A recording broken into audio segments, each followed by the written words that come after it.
जैसा कि सभी को पता है कि गंगा दशहरा बस 5 को आने वाला ही है, तो मैंने सोचा क्यों ना गंगा दशहरा वाली रेसिपी खास थाली आपके साथ शेयर की जाए। तो यहाँ पे मैंने फ्रेंड्स आधा किलो के करीब कोहड़ा ले लिया है।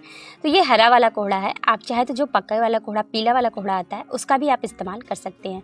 तो कोहड़े को हम यहाँ पे बहुत छोटे छोटे साइज़ में नहीं काटेंगे, थोड़े बड़े बड़े साइज़ में हम कोहड़े को काट लेंगे और आलू को भी छील लेंगे। तो आलू को भी हम बहुत मोटे मोटे साइज़ में ही काटेंगे। तो जो मैं आज आपके साथ थाली की रेसिपी शेयर कर रही हूँ, तो बचपन से मेरे यहाँ यही वाली रेसिपी बनती आ रही है। तो फ्रेंड्स, यहाँ पे आपसे छोटी सी प्यारी सी रिक्वेस्ट है कि आपको मेरी मेहनत ज़रा सा भी पसंद आए ना, तो प्लीज़ एक लाइक कर दीजिएगा और हाँ, वीडियो को ज़्यादा से ज़्यादा शेयर करिएगा और चैनल पे बने रहने के लिए चैनल को सब्सक्राइब करना बिल्कुल ना भूलें। तो फटाफट से नीचे सब्सक्राइब का बटन दिया गया है, आप उसे फटाफट से प्रेस करके सब्सक्राइब कर लीजिए। और हाँ, मेंबरशिप लेना चाहते हैं तो ज्वाइन बटन भी दिया गया है, मेंबरशिप भी ले सकते हैं। तो चलिए इसे हम बनाना शुरू करते हैं। तो यहाँ पे हमारी सब्जियां कट चुकी है, सब्जियों को मैं धोने के लिए रख देती हूँ। अब यहाँ पे मैं ले रही हूँ चना दाल। तो चने दाल में आप देख रहे हैं यहाँ पे मैंने लौंग डाल के रखा है।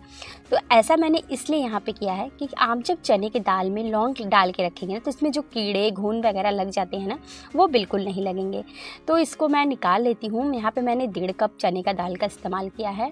और क्योंकि दाल जो चने की है, हम इसे रोज़ तो नहीं बनाते हैं, रोज़ वाली दाल तो अलग बनती है, कभी कभी हम चने की दाल का इस्तेमाल करते हैं, तो इसलिए ये दाल ज़्यादा नहीं यूज में आती है, कभी कभी यूज में आती है। तो आप इसमें लौंग वगैरह डाल के रखेंगे ना, तो इससे आपके दाल जो है बिल्कुल कीड़े नहीं पड़ेंगे और दाल जो है आपका बिल्कुल फ्रेश रहेगा।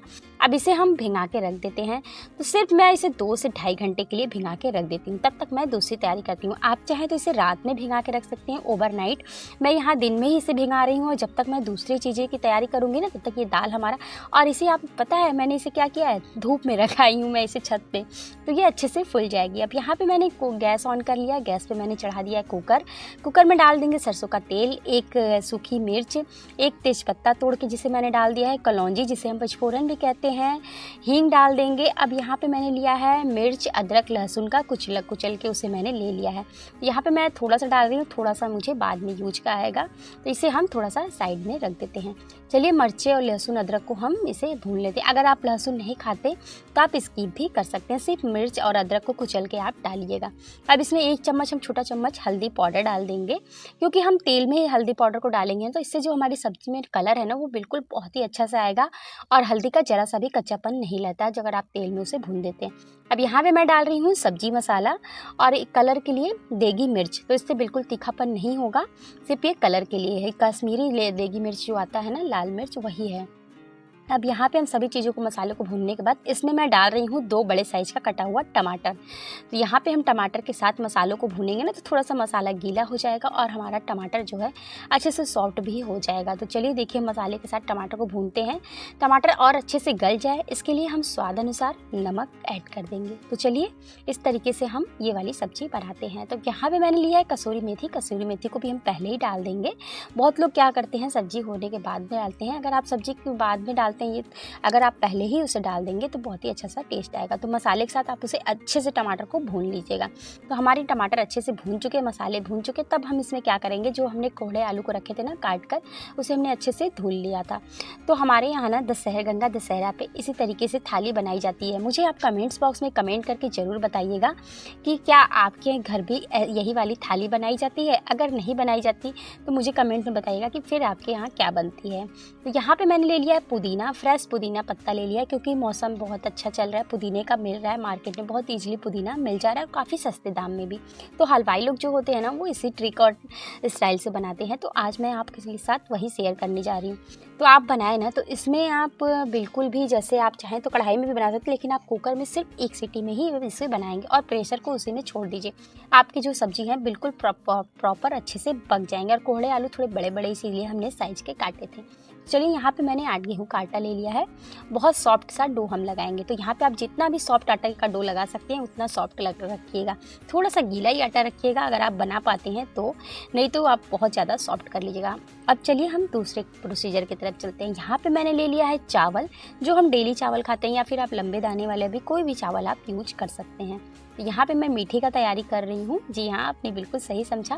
तो इस चावल को हम भिगा के थोड़ी देर के लिए रख देते हैं। आप यहाँ पे एक भगोना लेंगे, पतीला, उसमें मैं डालूँगी थोड़ा सा पानी। अगर आप मेरे पुराने व्यूवर्स हैं, मुझे सब्सक्राइब करके रखा होगा तो आपको पता होगा, हमेशा की तरह मैं जब भी दूध खौलाती हूँ तो पहले बर्तन में, जिस भी बर्तन में खौलाएँ, उसमें थोड़ा सा पानी आप पेंदी में डालकर तभी दूध को खौलाएँ। इससे क्या होता है ना, हमें बहुत सारे फ़ायदे होते हैं। क्या होता है, कभी हमें दूध हड़बड़ी में खौलाना रहता है तेज़ आँच पे, या फिर धीमी आँच पे भी खौलाते हैं, तो दूध जो हमारे अक्सर ना नीचे लग जाया करते हैं, वो बिल्कुल नहीं लगेंगे। चलिए, हमारा दूध जब तक खौल रहा है, हम दूसरी तैयारी कर लेते हैं।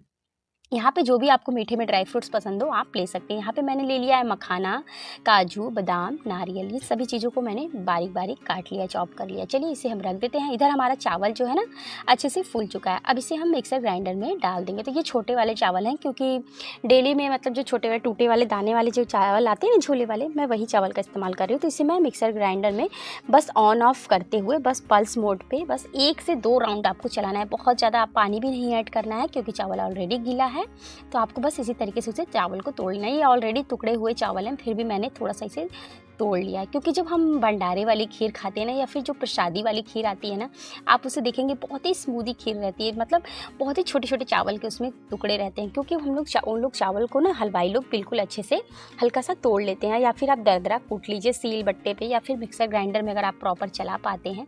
ये ध्यान रखिएगा कि बहुत ज़्यादा बारीक ना हो, पेस्ट ना बन पाए। तो यहाँ पे दूध खौल चुका था, तो हमने चावल को भी डाल दिया। अब यहाँ पे मैं ऐड कर रही हूँ बेबी केसर, कुछ केसर के धागे। यहाँ पे मैं 8-10 केसर के धागे डालूंगी। इससे क्या है कि हमारा जो खीर है बहुत ही अच्छा सा कलर आएगा। तो दूध बॉयल होते समय ही हम डाल देंगे, ताकि दूध पकते पकते हमारा जो खीर का कलर है बहुत ही परफेक्ट और अच्छे से आ जाएगा। तो खीर भी बहुत अच्छे से बनेगी। तो खीर को हम बहुत ही धीमी आंच पे बनाएंगे और बराबर चलाते रहेंगे, ताकि चावल जो है बिल्कुल तली में चिपके ना।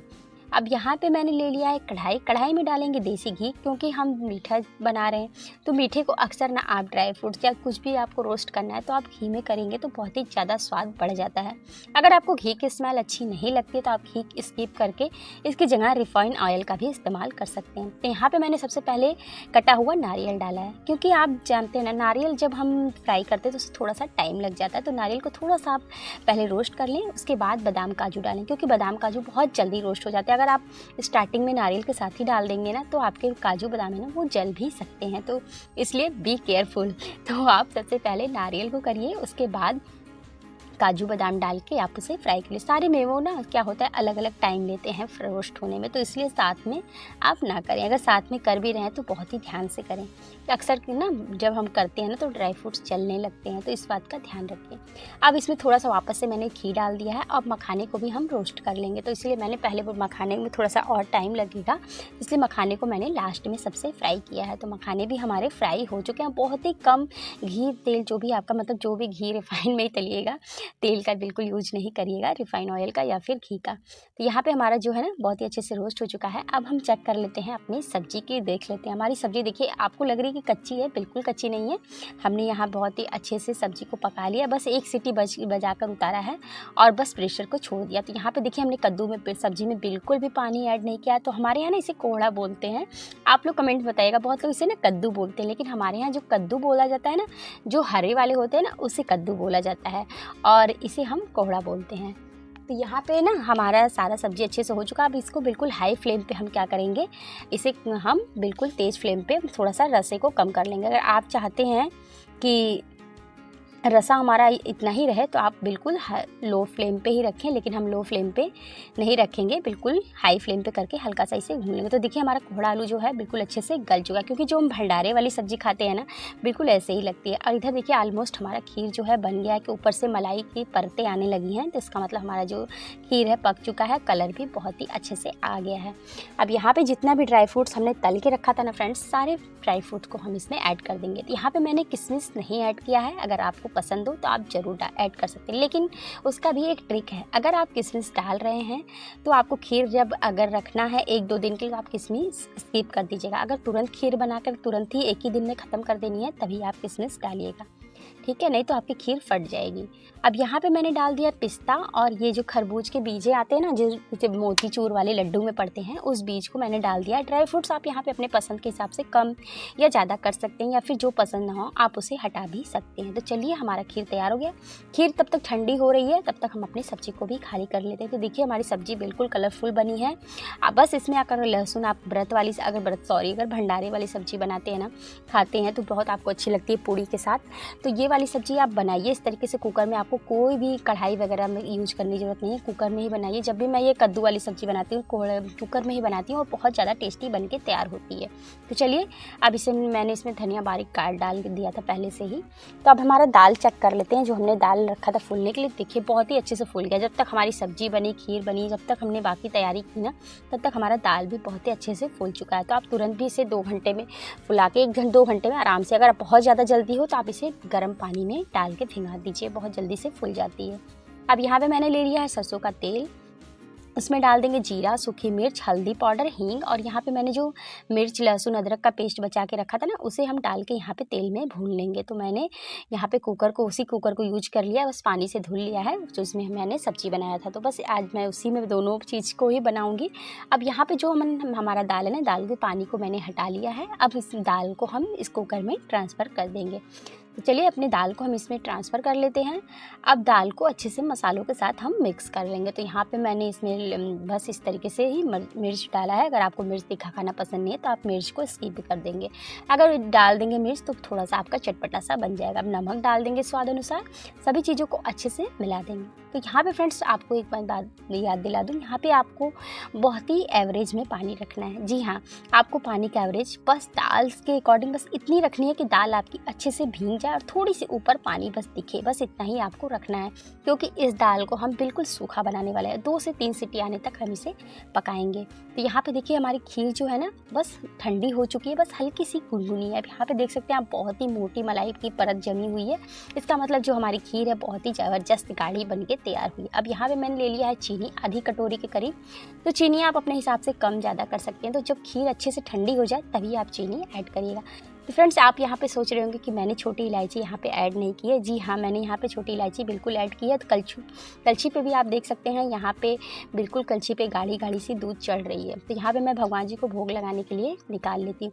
तो यहाँ पे मैं बता रही थी कि मैंने छोटी इलायची डाली थी, तो उस टाइम मैंने कैमरे को ऑन करना मैं भूल गई थी, तो इस वजह से वीडियो शूट नहीं हो पाया। आप छोटी इलायची ज़रूर डालिएगा, और मैंने भी डाली है, बस वीडियो स्किप हो गई है, तो आप ज़रूर डालें। अब यहाँ पे दाल देख लीजिए, बिल्कुल परफेक्ट हुआ है। ना ही आपको ऊपर से पानी दिखेंगे और ना ही ये जला है। बिल्कुल देखिए, तब बिल्कुल अलग अलग दाने जैसे है ना, बिल्कुल अलग अलग हो रहे हैं। और ये दाल भी बिल्कुल ना कच्ची है और ना ही जली है, परफेक्ट हो चुकी है। तो यहाँ पे इसी बात का आप ध्यान रखिएगा। दाल में जब पानी डालिएगा तो बिल्कुल उसके मतलब कप से आप देखेंगे तो आधा कप से थोड़ा सा ऊपर पानी मैंने यहाँ पे इस्तेमाल किया था। तो दाल को हमने क्या करेंगे, पौने से ही उसी में कर लेंगे। आप चाहें तो आपको बहुत ज़्यादा करना है तो आप मिक्सर ग्राइंडर में आप कर सकते हैं, लेकिन यहाँ पे मैं कोई झंझट नहीं कर रही हूँ, मिक्सर ग्राइंडर का कोई इस्तेमाल नहीं करूँगी। पौने से ही उसे अच्छे से दाल को यहाँ पे हम पौने से ही अच्छे से दबा दबा के देख सकते हैं आप, हमें बिना मिक्सर ग्राइंडर का यूज किए हुए पौने से सिर्फ आप दबा दीजिए। फिर जो मैसर आता है ना आलू वाला, उससे भी आप दबा देंगे ना, तो आपकी दाल जो है ना बिल्कुल प्रॉपर से इस तरीके से मिक्स हो जाएंगे। तो आप कुकर में ही बिल्कुल इसे गरम गरम ही करिएगा, ठंडा होने का इंतजार बिल्कुल मत करिएगा, नहीं तो दाल बाद में जब ठंडे हो जाते हैं ना तो अच्छे से वो मैश नहीं हो पाते हैं। अब यहाँ पर मैंने चढ़ा लिया एक कढ़ाई में डाल देंगे हम रिफाइन ऑयल। जब तक हमारा रिफाइन ऑयल गर्म हो रहा है, इधर हमारा आटा देख सकते हैं बहुत ज़्यादा सॉफ्ट है। तो यहाँ पे जब ये दाल वाली पूड़ी हम बनाते हैं ना, तो आटे का बिल्कुल आप विशेष ध्यान दें। बहुत लोगों का ये शिकायत रहता है ना कि हमारी दाल की पूड़ी जब हम बनाते हैं तो वो अक्सर दाल की पूड़ी जो है फट जाती है, या फिर तेल जो है ना बहुत ज़्यादा गंदे हो जाते हैं।